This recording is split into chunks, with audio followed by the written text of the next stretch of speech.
arrivés à l'hôtel pour la course de Road America. Loris est allé faire du sport, enfin censé faire du sport. On va voir si il est réellement en train de faire ça. Ouais, ça va.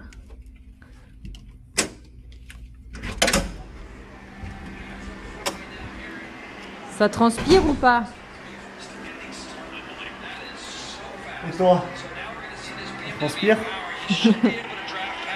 Écoute, on peut pas tout faire, hein. Le reportage et le sport. Caméra girl. Tu regardes quoi? Course l'année dernière. Tu es prête pour le tour du circuit à pied? Plutôt sympa, hein? De dehors.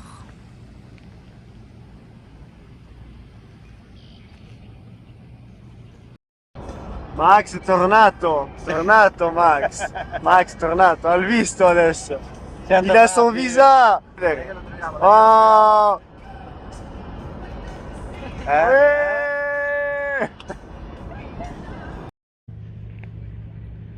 Salut tout le monde! Et ça y est, c'est le numéro 5 qui commence. On est en Road America. Sur ce circuit de fou. On va faire le track walk avec Bibiche et Josh. Qu'est-ce qu'on a fait? On a fait quelques jours à New Orleans. Pris soin de mon genou. Cryo. Joyce qui a bossé dessus. Voilà, c'était une ville assez cool. On fera un vlog touriste après. On va vous mettre quelques images dans celui-là quand même. Mais ouais, c'était cool. On a vraiment bien aimé cet endroit avec toute une belle histoire derrière. Enfin, une triste histoire, mais belle à apprendre. Et après, on est allé à Miami, Everglades, Key West. Et on est arrivé à Miami. On a eu la belle surprise d'avoir le RNC Show, qui est le show de l'armée de l'air pour le Memorial Day, avec voilà, à l'américaine, quoi. Franchement, 2 jours de fou avec les concerts, toutes les démonstrations de tous les avions de l'armée, les hélicos. Donc c'était ouais, c'était vraiment sympa là-bas. J'ai pu refaire un peu de sport là-bas, courir. Ah voilà. Qui on voit? Qui court à 1 mois après l'opération? 31 jours exactement aujourd'hui. Et le genou aussi à 6 jours. Mais ça va? Irrécupérable. Ça va, faut arrêter de s'écouter. Il avait dit 6 semaines avec la telle, Adrien, donc s'il me voit, il va me courir. Mais franchement, ça va pas trop mal. Un peu, ça tire un peu, mais c'est plus le genou et enfin un peu les deux qui me gênent, mais j'ai réussi à faire 4 km. Voilà, après on allait voir les crocos, les Everglades, un jour à Key West. Et voilà, on est parti, on est retourné à Miami, on a pris l'avion, on est venu à Milwaukee. Au nord de Chicago, et là on est à Road America, donc voilà, cette piste de dingue qui fait partie des circuits qu'on doit voir dans sa vie, avec une histoire derrière, plus que le circuit, qu'il y a vraiment un truc. Quand on rentre ici, ça fait partie des circuits comme Monza, comme Brands Hatch, comme je sais pas, plein de circuits, le Mugello, où on rentre et il y a quelque chose, quoi. C'est des grandes lignes droites, la moto marche bien ici. Et toute une partie derrière qui me fait vraiment penser à Monza, entre les murs, avec des lignes, enfin c'est pas une ligne droite, c'est des virages, mais c'est tout à fond. Donc on va pas filmer tout le circuit parce qu'il fait 6 km et demi. La pole c'est 2 minutes 9 ici, je crois, ou 2 minutes 10. Et voilà, donc on va juste vous filmer un peu les points clés. Donc déjà la ligne droite, qui est énorme. Et voilà. Ciao les gars. Maintenant c'est Bibiche qui reprend le manche de la caméra. J'essaie de donner les anecdotes. Petit détail, bord de piste, une plage. On arrive où là? Là on arrive au carrousel. Un virage assez technique. Lui est vraiment bon, a toujours été bon là, Josh. Il avait passé Tony à l'extérieur. Je pense que vous pouvez retrouver le dépassement sur internet. Et c'est assez technique, c'est un virage super long, on est beaucoup de temps sur long maxi. Du coup, juste pour mieux se rendre compte, hop, et là du coup ça repart là. Et du coup, la sortie du virage.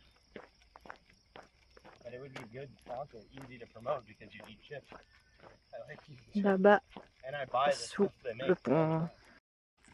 Ça, c'est la partie qui me rappelle Monza. La sortie de... Enfin, toute l'arrivée sur Ascari. Au milieu des grands rails. Et c'est tout à fond, mais ça tourne quand même. Et au bout, il y a le freinage sur l'angle pour le droit qui remonte sur la fin du circuit. Cette partie, elle est vraiment... C'est chaud, mais c'est une partie des endroits mythiques. Right there, man. It was right. It caught me by surprise off the bat. Man, I'm right inside my head. We use those in arenas for games. Oh, That's okay. what they use for like broadcasting a basketball game. So. Yeah, I felt.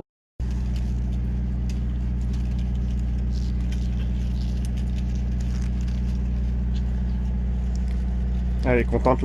Là, je fais mon vrai job. Avant d'être réquisitionné pour autre chose. Avant de faire des numéros, le panneau haut. Bientôt on aura la table. On va réussir à l'avoir d'ici la fin de la saison. J'avais tout installé, mais c'était celle de Xavi, donc. Ça s'appelle des floss bands. Maurice a tendance à mettre ça, à faire ça avant chaque session pour justement bien irriguer le bras, refaire bouger les tissus. Et ça évite justement qu'il y ait des arm pump. Donc ça c'est l'autre rituel, étirement, échauffement.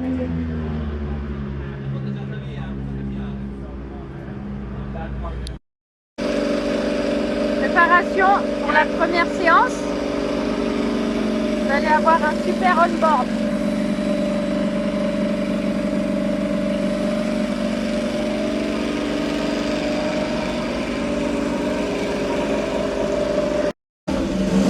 Mais qu'est-ce qu'il fait le monsieur?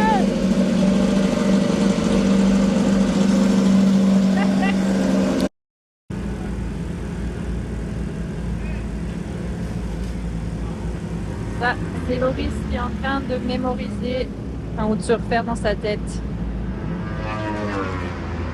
le circuit. Repas du chef. Rice cooker. Et dedans, il y a un trésor. Ouais. Tadam! Je suis le chef en fait du team. Je fais à manger pour Josh, pour Ibish. On mange ça avec du thon. Valeur sûre. Il y a aussi quelqu'un qui demandait comment tu faisais pour t'adapter en fait sur la moto ou adapter la moto à ta taille. Qu'est-ce que vous arrivez à changer, à faire? Honnêtement, rien du tout. J'ai juste des platines qui sont un tout petit peu plus basses que Josh. Je suis au plus bas de celle-ci et la platine elle-même est plus basse que celle de Josh. Mais après, ça c'est toujours le... Je vais toujours au maximum avant que ça touche par terre. Et des fois, je raccourcis même les calpiers, mais c'est le seul truc. Après, le reste... Donc vous voyez la longueur du calpier. Le reste, ça se fait vraiment rien. J'ai arrêté de changer en fait en MotoGP. En MotoGP, j'avais fait une selle plus longue et ça m'avait pourri une saison où en fait ça change toute la géométrie. Donc c'est moi qui m'adapte, qui me plie.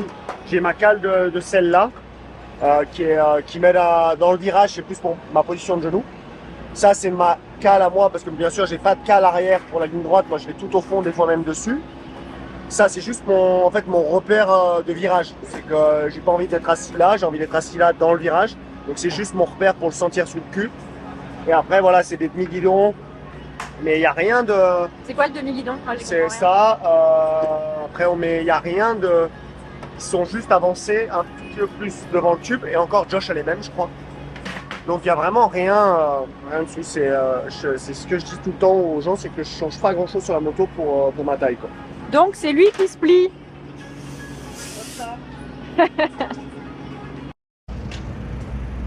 Juste pour vous montrer un peu comment ça se présente ici. Donc là, je filme depuis la tente où il y a toute l'équipe. Donc là, on a la pit lane juste en face, vraiment à quelques pas. La ligne droite des stands. Et voilà. Débrief de la première journée du vendredi, donc de la première séance d'essai et de la Q1. Journée compliquée. Si le circuit, normalement, on s'attend à ce que ça marche vraiment bien. Toujours eu des super feelings ici avec la moto.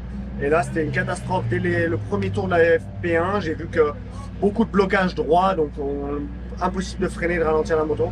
C'était FP1 vraiment où j'ai essayé de rester debout et de comprendre des choses. On a changé la moto pas mal pour la deuxième séance. Ça a amélioré, mais c'est toujours pas ça. Toujours beaucoup de problèmes. On a quand même progressé. On était 10 le matin, là on est 6. Mais voilà, il faut qu'on continue à bosser. Je pense remettre plus de poids sur l'avant parce que c'est un circuit où il n'y a pas de gros freinage avec des attaques fortes. C'est plutôt des freinages doux et la moto est un peu bloquée, elle ne transfère pas. Donc on va essayer de changer ça pour demain et essayer de se rapprocher de la première ligne.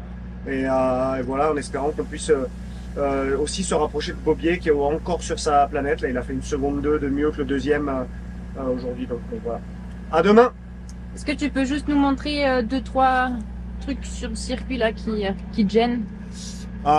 C'est un peu partout. J'ai mis les croix là. C'est tous ces freinages où on attaque le frein avec un peu d'angle, mais en fait on n'est pas violent à l'attaque. Et donc la moto ne transfère pas, elle reste bloquée, figée. Ici on prend le frein sur l'angle, on dirait pas mais ça tourne. Ici on prend le frein sur l'angle. Ici ça monte, donc là on arrive à un moment où la moto se décharge et en fait ça bloque. Là aussi, là on prend le frein avec beaucoup d'angle. On est à 300, on a presque le genou par terre, il y a le mur. C'est assez chaud et franchement quand on manque de feeling, quand on bloque l'avant droit, c'est le dernier truc qu'on veut sur une moto. C'est très très rare que ça me soit arrivé d'avoir du blocage droit et voilà. Merci.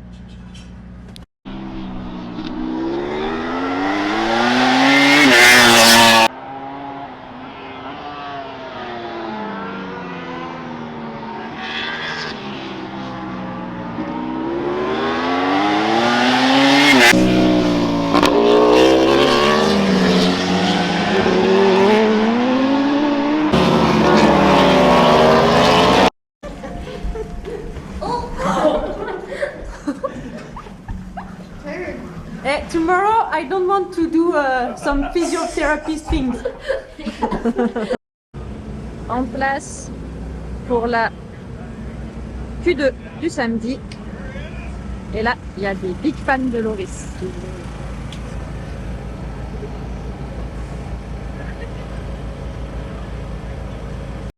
Petite anecdote. Il fait le mec organisé ici, mais à la maison. On en parle? Il s'est mis à pleuvoir, du coup ils ont fait une petite séance de 7 minutes avant d'aller en course. Là il y a une interview de Loris du coup parce qu'ils font une procédure rapide de départ. Donc personne n'ira sur la piste et les journalistes je pense pas non plus, donc voilà.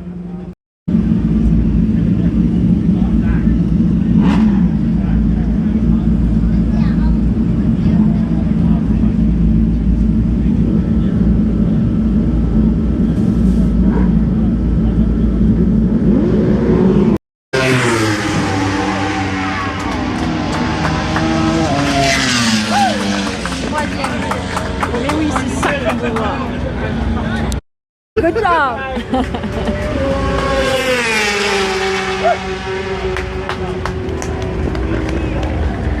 Congratulations! Good job, Loris. Oh no, Loris.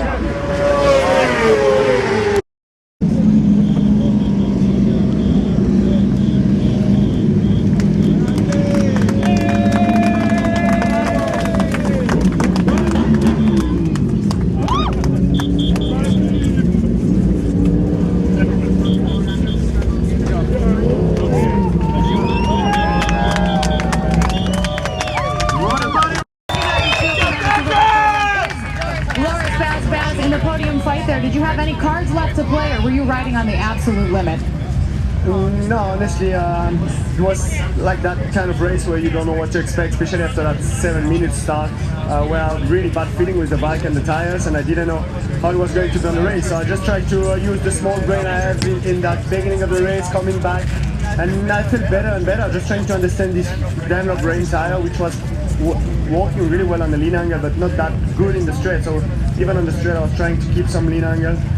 And yeah, I could not see my pit board, I could not see how many laps were remaining, I could not see anything, so I was just trying to stay behind, and yeah, they were just improving the pace lap by lap. And when Jake overtook Cam, I tried to go in turn 5, unfortunately they just, I went straight, so then I used my brain again to bring it home.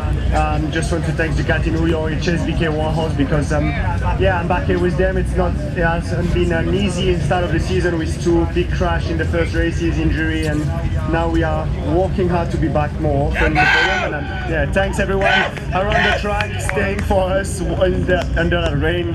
Thanks guys. Good job, That's our Lawrence. start to the season for Lawrence Bass, but thanks to everyone who's waiting. Yeah, and of course, thanks to Hannah Loper, and of course, up on the podium anyway, so we'll let them find. Let's also welcome, on behalf of Attack Performance, the Bounty Hunter to Connect, the Team Award as well. Seems like they've just made this up as they're going along, but it's all good. It's all good. But what about it then? Road America makes some noise. Your race winner, Cam Peterson. Second place, Jake Gagne. And in third place, Loris Baz. A photo finish for the second time today. Up next, it is Mission King of the Baggers. They will be on track next. Débrief de la journée du samedi. Ça a mal commencé. Enfin, ça a mal commencé. C'est un circuit où on s'attend vraiment à ce que ça aille bien. C'est un circuit que j'adore. Et j'ai les sensations en moi de comment aller super vite ici, mais ça ne matche pas pour l'instant. La moto, elle a juste pas le feeling. Et j'arrive juste pas à tourner et aller où je veux. Et on a résolu le problème d'hier du blocage de la roue avant, mais voilà, je suis pas encore bien sur la moto, on doit bosser. Donc ma pire qualif de ma vie en Moto America, P10 à 3 secondes, mais vraiment pas grand chose qui va, mais bon espoir de trouver des solutions pour demain quand même. Et après la course la plus dingue de ma vie, des conditions, c'était... J'ai jamais eu peur dans ma vie sur une course, et là j'ai eu peur pendant 10 tours en allant dans la dernière section. On faisait de l'aquaplaning de partout, c'était impossible de rester à fond, on était à 20% de gaz, on était à 260, 280 sur l'angle avec les murs à côté, c'était un truc de fou. J'ai réussi à très vite passer 4, 3. Et voilà, après j'étais avec Jake, juste derrière Jake, derrière Cameron, et j'ai essayé de rester un peu là, tranquille. Là, j'arrivais pas à voir combien de tours il restait, je voyais pas mon panneau, j'arrivais rien à voir, donc c'était des conditions de fou. Mais heureusement, je suis allé au bout, j'ai réussi à passer Cameron 2 tours avant la fin. Et là j'ai écarté, j'ai tiré tout droit, c'est quand Jake venait de passer en tête. Et là il a fait progresser, vraiment il a amélioré le temps, il a gagné 1 seconde, 2 secondes au tour. Et moi j'étais beaucoup mieux qu'eux dans certaines parties sur l'angle, mais dès qu'on redressait la moto, moins bien qu'eux. Et voilà, j'ai utilisé mon petit cerveau pour ramener ça à la maison, première course de l'année, qui va faire du bien à tout le monde dans l'équipe. Malheureusement Josh sur le mouillé a un peu plus de mal, il a fait une super qualif, il est deuxième. Donc voilà, j'espère qu'on va se rapprocher de lui demain, trouver des solutions de notre côté, mais ça fait du bien après ce début de saison d'avoir un peu de bonnes choses qui se passent et de pouvoir lancer notre saison.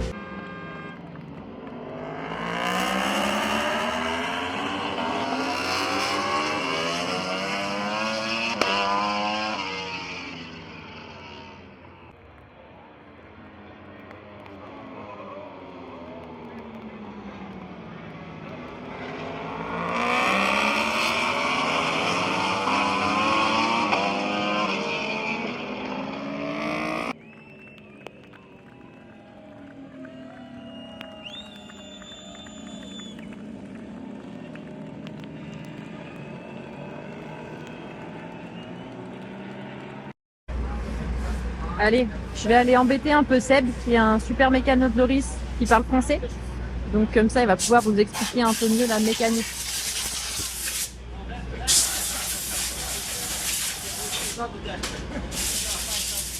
Seb, c'est à toi.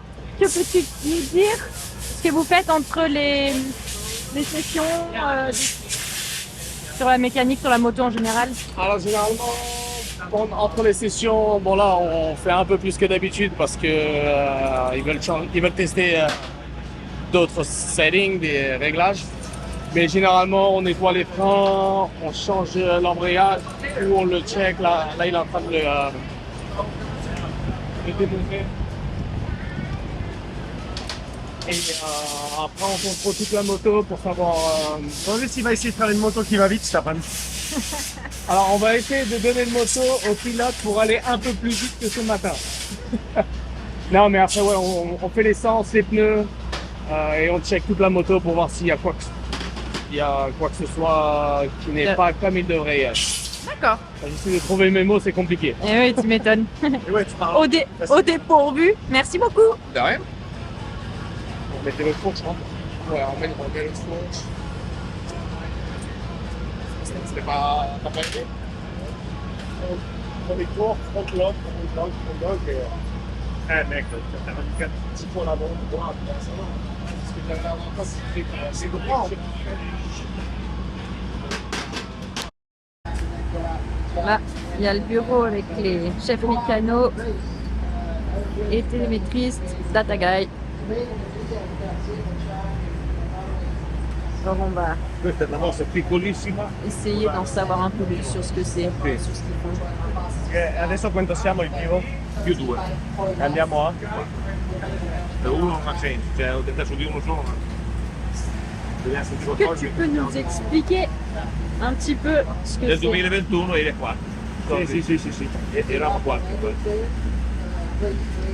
Bah, après chaque séance, en fait, on débrief un premier coup avec mes sensations. Donc voilà, tous les feelings que j'ai, comment ça, les problèmes que j'ai sur la moto. Et après, voilà, toute la moto est bourrée de capteurs qui analysent tout et qui nous donnent toutes ces lignes. En fait, on peut à peu près essayer de mettre des...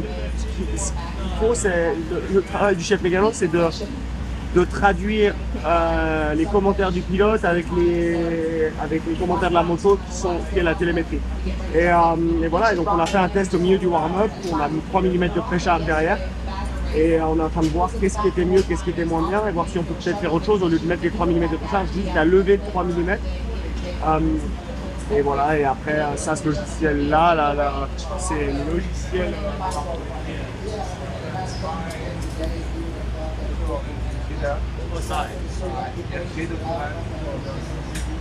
C'est la partie où je suis pas assez intelligent pour vous dire exactement, mais c'est en fait il y a plein de stratégies, tout est géré au frein moteur, donc vu que j'ai eu plein de problèmes jusqu'à aujourd'hui, on est en train de tout mettre au point avant la course, puisque là le châssis marche bien, pour remettre un peu au point toutes les stratégies, augmenter le frein moteur à plein d'endroits, pour que la moto s'arrête mieux. On attend que les vagueurs se passent.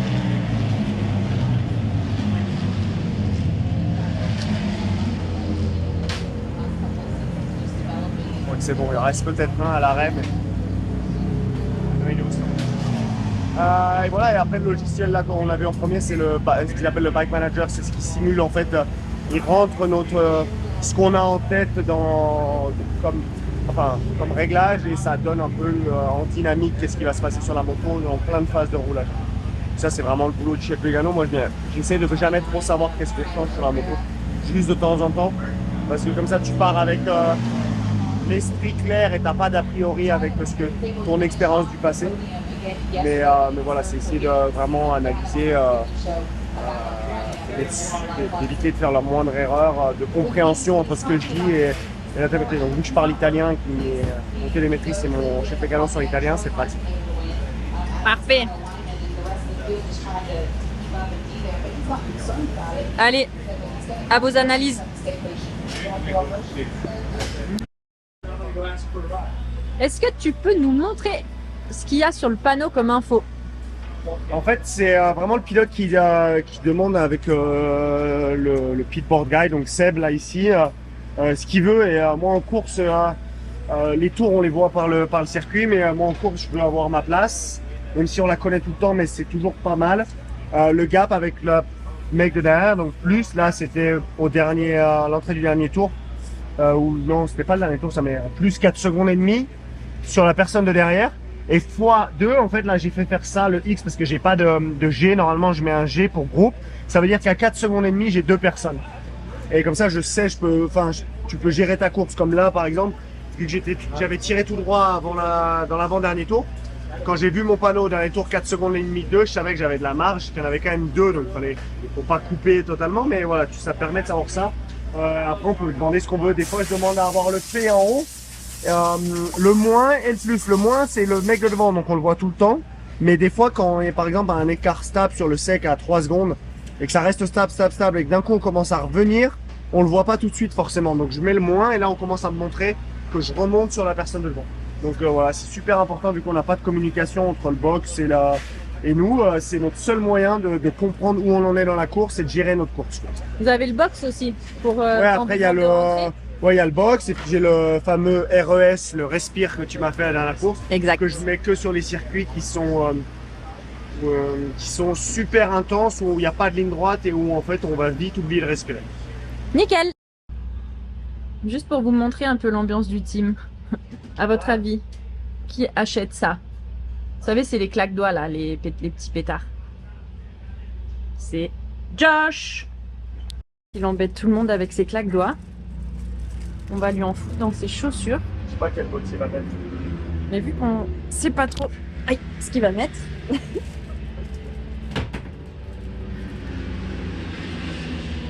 Il a pas mis les chaussons. C'est pas grave justement. Quand même dedans. Comme ça, au moment où il mettra les chaussons dedans, ça pètera. Ou pas d'ailleurs. On verra.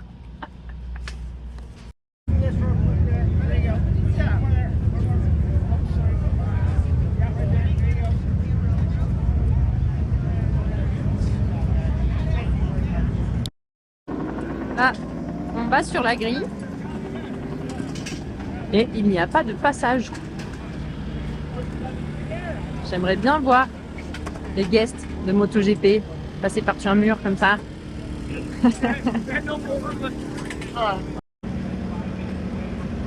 Là, on est sur la grille.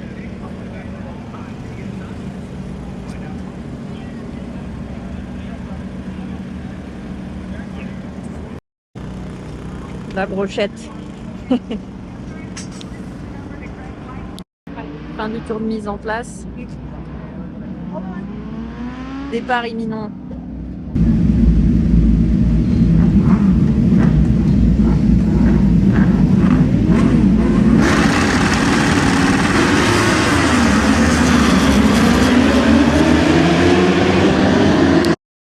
Incroyable course de Josh qui a atomisé tout le monde et la remontada de Loris à la 4e place.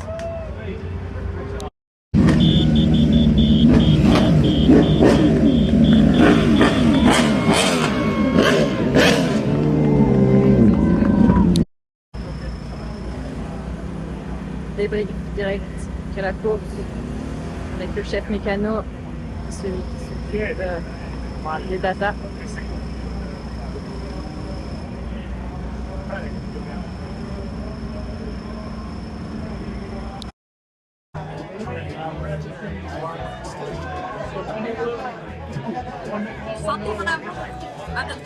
Josh.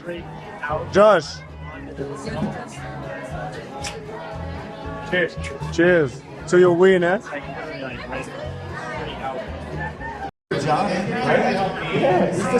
Et là, après un bon week-end, on mange tous ensemble.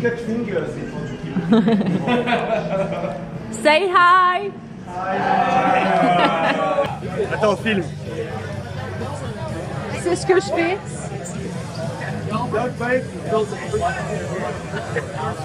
You're 17 people involved.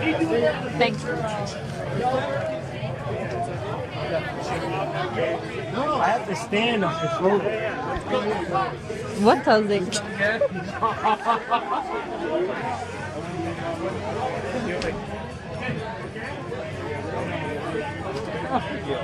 Oh my God! Oh no!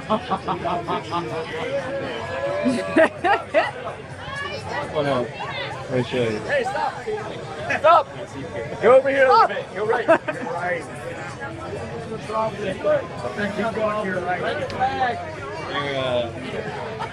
They're the buzz rate's not really you're gonna find it and buzz Max.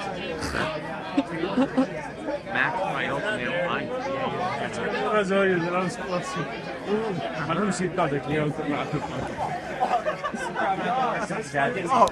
Les biches, je suis où? Bon, on s'est rendu compte en faisant le montage du vlog qu'on avait oublié de faire le débrief de la deuxième manche. Donc là, on est à Phoenix, où je suis venu pour faire un événement pour Ducati, un des plus gros clubs Ducati des États-Unis. Mais voilà, on va revenir sur la course. C'était après le podium sur le mouillé samedi. On a fait pas mal de changements sur le sec le dimanche, vu que je me sentais pas bien. C'est là que je me suis senti le mieux. Et voilà, après je partais loin en course, je partais 10. Mon plan c'était de faire un super départ, d'essayer d'être déjà dans le top 5 au premier virage et de remonter après sur les places du podium, mais j'ai fait un très mauvais départ. Donc je perds pas de place mais j'en gagne pas. Et je remonte petit à petit toute la course, mais la moto était mieux, j'ai fait mes temps de qualif toute la course. Donc c'était bien, mais on était encore trop loin du feeling que je voulais avoir sur la moto. Donc je termine 4, en bagarre pour la deuxième place, mais je manquais beaucoup de confiance au frein pour pouvoir doubler. Donc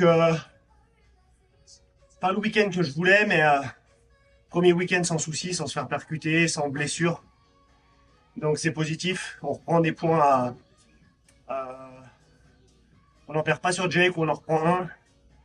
On reprend des points à Cameron qui n'a pas pu rouler.